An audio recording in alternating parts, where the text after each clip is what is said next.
Hello, this is video number 9 in a series I'm doing on Master Server Toolkit for Unity using Fishnet.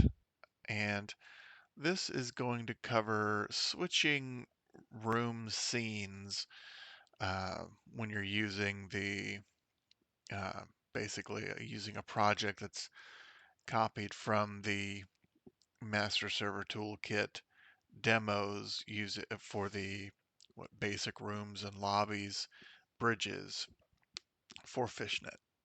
Now, um, the code is available out on GitHub at this repository, and I have a branch that encapsulates the changes or the changes made that I'm going to demonstrate here, and that is in branch uh, 8, MST 8 room scene changes. Now, I'm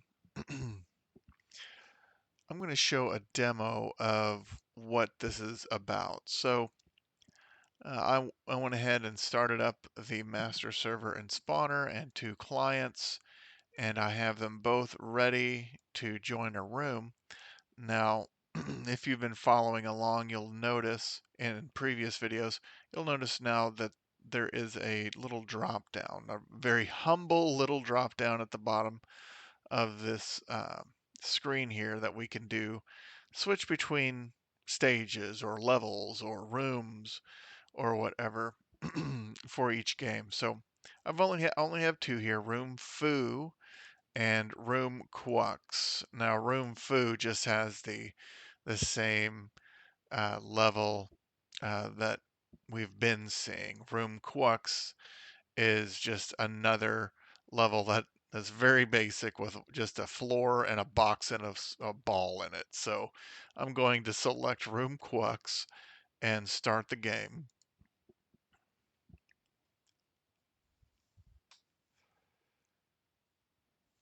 And my server is started. And as you can see, a very basic room. Uh, I'll just go ahead and finish off this game here, and then I'll select Room Foo. Well, it's already selected since it's the first item in the drop down. So Room Foo, I'll ready each player up and start the game again to demonstrate that we're switching between levels. Now here's the level that we're kind of familiar with, is that's been in the previous videos that are in the that are also in the demos. So yeah, that's basically it. Just uh, what what you're usually used to when you have a game that has a lobby system like this. You're used to being able to switch between different levels and play your game on different levels, and this is what this is going to cover. Um, going to close these down now.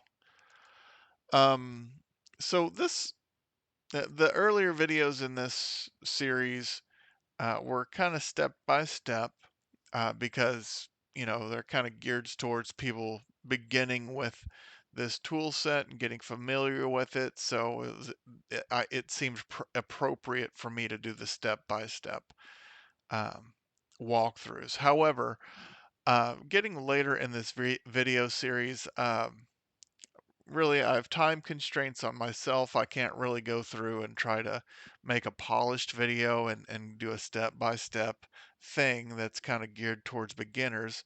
And really, I'm trying to know my audience. If you're this far into a video series like this that's covering networking and dedicated authoritative server, whatever, this kind of networking stuff of this nature, you're probably not a beginner. You're probably somebody that's a little more experienced that can kind of kind of navigate a source code repository and see what's going on in there, and also watch a video like this that's just going to share concepts and a little bit of a code walkthrough, and then be able to take it and apply it to your own project.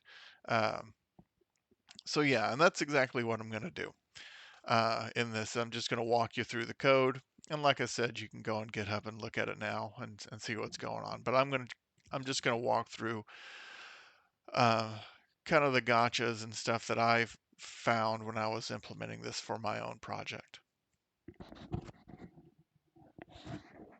So when you go and when you go and start uh, when you go and start the process of thinking about creating a new level or a new room or stage for your game, at least for me, I was like, well, I'm just going to copy the room scene and paste it, and then change the. So, for instance, if this was an older one, like here's this arena, which has the geometry for the level. If I could show what that looks like. So yeah, so that arena geometry is this right here. Um, so in my mind, well, yeah, I could just copy the scene and then change this out, or just make a bunch of prefabs and just change out the one prefab that I want to change out. But it's not quite as simple as that. Um, because and I'll go over this. There's some game objects that you can't just copy and paste into new rooms. You gotta know that they're not going to be destroyed, and if you try to add new instances in new copied rooms or scenes, that you're gonna run into problems. So at least that's what I found out. So I did a little bit of investigating to figure out what was going on, and I'll share what I found out in this video, obviously. So, but really, the first things first. Um, how are we telling the uh, the server that, hey, we want to use this other level or other stage for this next game? How do we do that? Um, so that logic is in the, let's see, assets, apps, scripts, UI, lobby view. So I'll open that up. Okay, so a little bit under the weather, I guess. Anyway, text message pro drop down, stage drop down, and then I'm kind of using this property to grab the actual stage name that's been selected. So if I just do a Shift F12 on it, it'll show where I'm actually using it in this lobby view. So in this lobby view, under on start game, um, we'll see that what I'm doing is I'm setting on the joined lobby object, I'm setting a property, a lobby property, and that property is the room online scene. Now this room online scene, if I F12 into it, that's basically just a command line option called MST room online scene. And so that property, I'm setting this lobby property, which is the stage name that we selected in the dropdown. And what's going to happen is um, whenever whenever the request goes to the server to say, hey, let's start a game with this new stage name, what's going to happen is that spawner is going to pass in an argument whenever it goes to start that room.exe or that room executable, it's going to pass this little command line option to it with the this argument to it with the parameter value of, say, room foo or room quux, whatever, blood gulch or whatever, um, whatever whatever map or stage you want to load. So it's going to receive that as an argument, and then it's going to use, well, in this case, fishnet. It's going to use a fishnet, in my case, a fishnet class to load that as that online scene. Um, but what'll happen is if you go and you kind of naively just copy, what you had working in previously for the room, you're gonna run into problems. Um,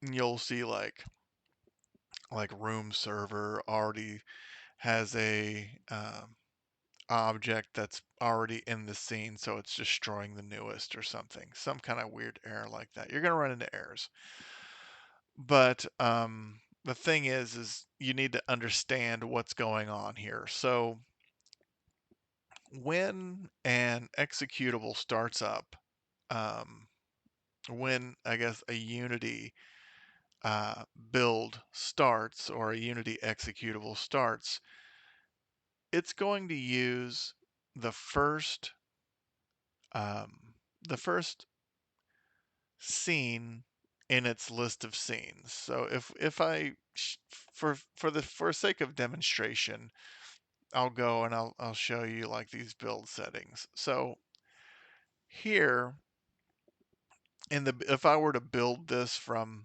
the build settings, the very first scene that's in here is going to be the entry scene or the main, the default scene.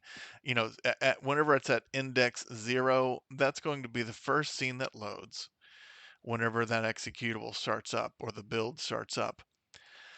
Now, if I passed in an argument of, hey, load um, Blood Gulch or whatever map, uh, it's going to have to execute use a scene manager to load the next scene, and yeah, and then that way it's going to transfer that control over to the new scene, and it's no longer going to be controlled by, well, necessarily controlled by the original scene that got loaded at index 0. So the thing is if you've been developing with just one room scene to rule them all, you're going to have a room client object with a room client manager on it. You're going to have a room server game object with these kind of components added to it: the room network manager, room server manager, and also a connection to the master connector component. Now,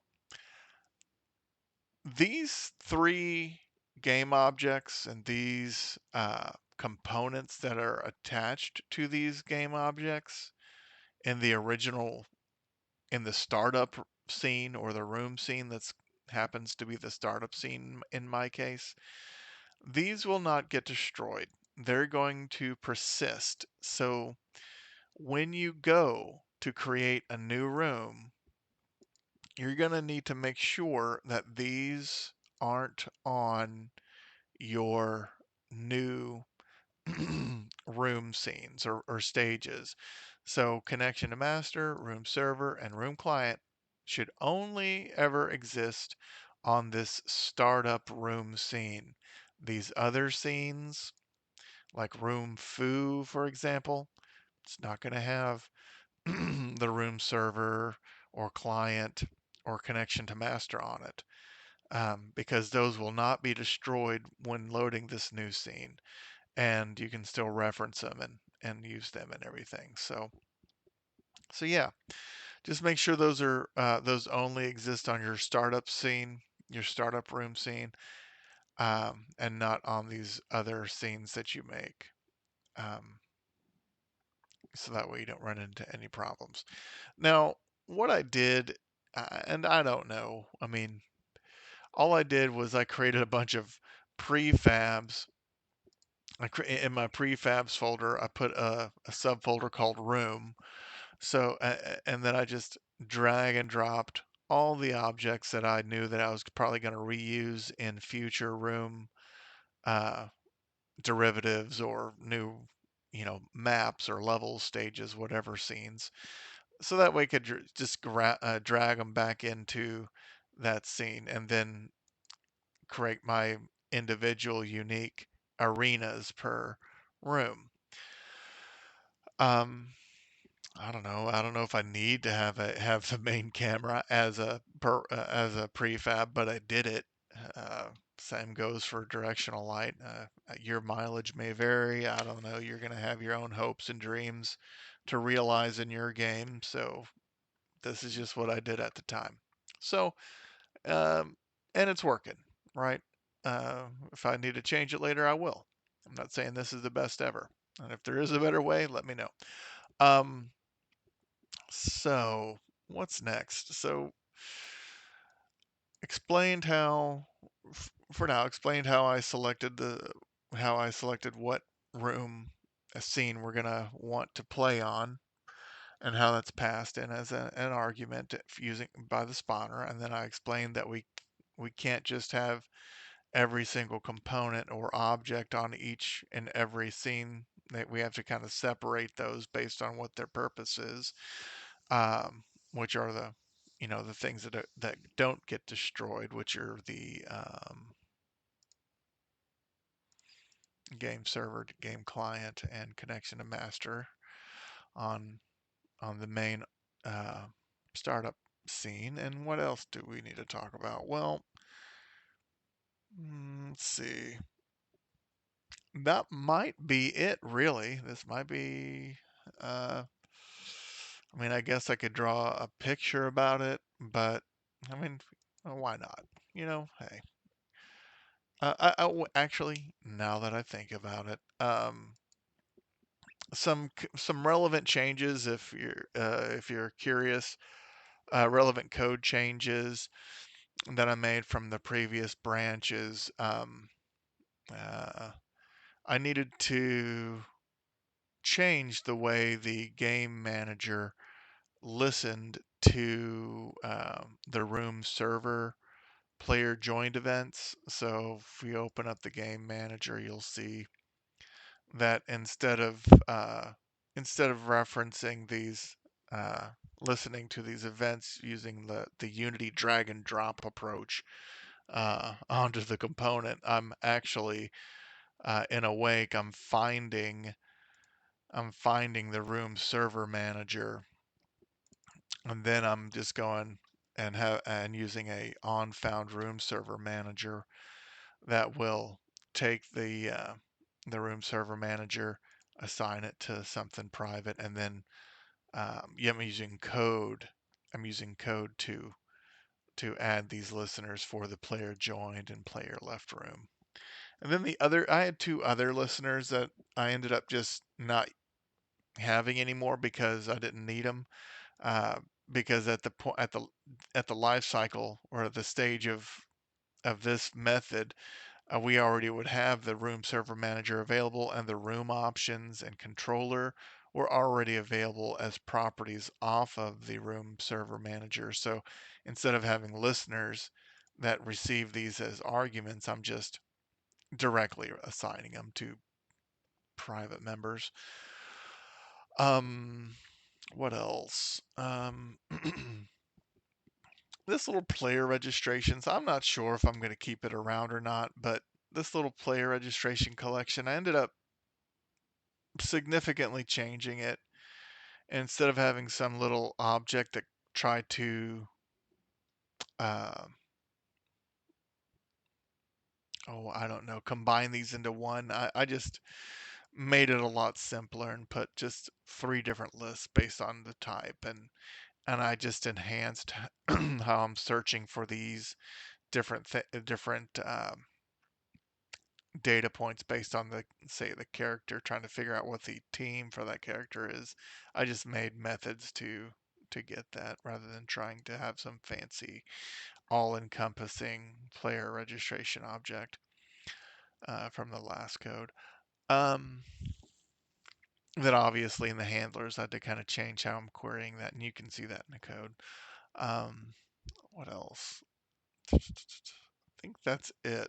So kind of debating whether I need to bring up a, you know what, if you're still if you got enough, turn off the video now. But if you think you need a little bit more explanation about what's going on with the room scene stuff, you can watch me kind of fumble my way through Excalidraw.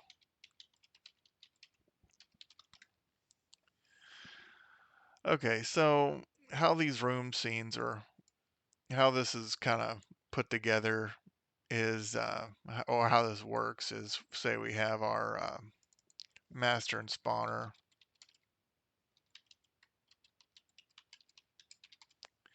This little guy is running, waiting for connections and requests and whatnot. And then we have our client. And you know what we might have? We might have multiple clients, right? So let's say we have a couple clients, and maybe they're in a little lobby together. But let's say this little client is the host, and then this client goes, okay, I'm going to say, hey, let's start the game, but give me an online room scene. And what, MST online room scene of room foo. Of course, that's setting a property, not passing a command line option. But let's say, yeah, let's start a game with this room, but then master and spawner will go, okay, or spawner uh, at the end of the day will be like, okay, well, let's go ahead and go, okay, let's do like a process. What's it called? Like process start or something. Somewhere there's like an arguments parameter for for this process class that will end up passing in this little this little guy, along with a multitude of other options, right? So so it's going to start this room process. So it's like what, path to room.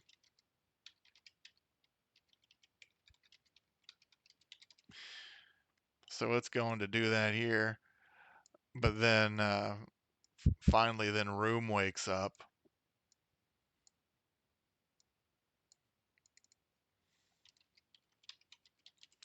So room wakes up, and then it's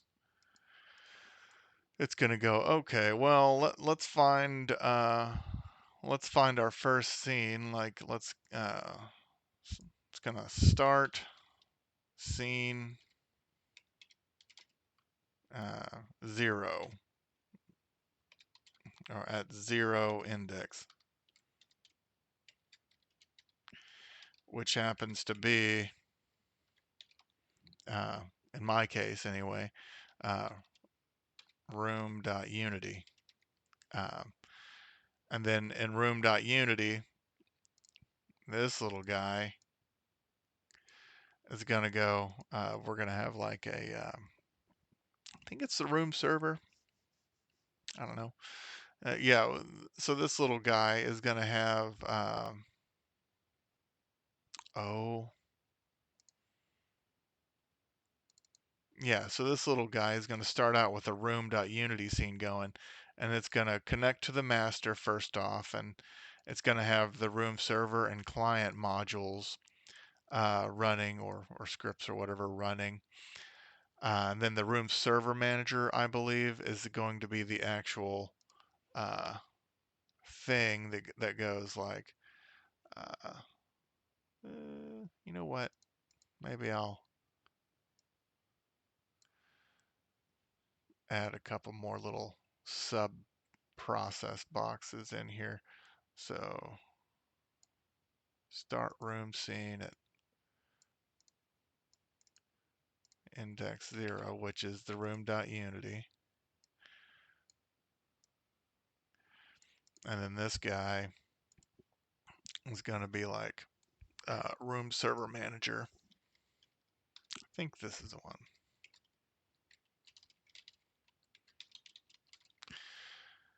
It's going to go room server manager. It's going to check the MST online room scene. Let's see, get arg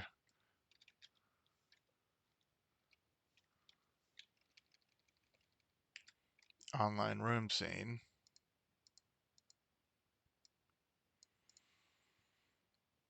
And then finally, well, not finally, but I need to get another little arrow going.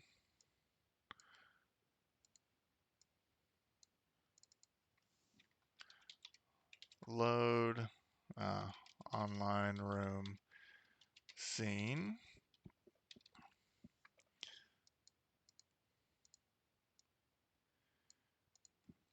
And then, let's see. What else? So it's online room, loading online room scene that it received in the arg, else it'll be the default scene name, which is going to just be like room. It's whatever the scene that's currently running in, it'll use.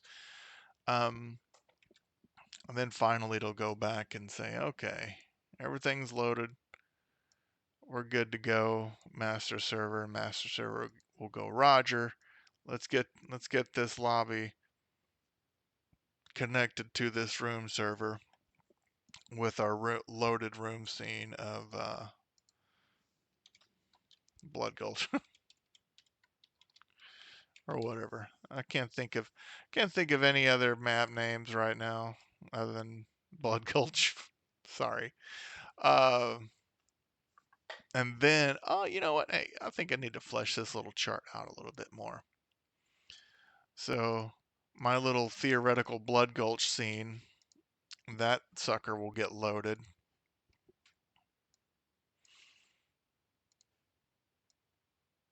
And in loaded Blood Gulch scene, and then in there, my little game manager script will get references to already loaded server manager